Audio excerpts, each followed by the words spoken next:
శ్రీమాత్రే నమః. నమస్తే అండి. నేను మీ అరుణాదర్శన్. అమ్మవారు ఎక్కడ ఉంటారు, ఎక్కడ విహరిస్తారు అంటే కదంబ వృక్షాల్లోనే అంటారు. సమస్త జీవకోటికి అవసరమైనటువంటి వర్షం పడగానే ఎంతో సంతోషంగా కదంబ పువ్వు వికసిస్తుంది.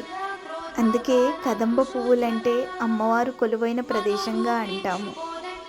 అందుకే అమ్మవారిని కదంబ వనవాసిని అంటారు.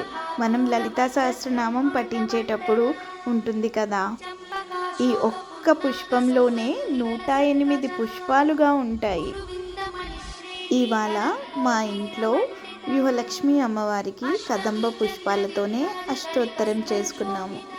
Thank you so much for watching my videos. మీ అరుణాదర్శన్.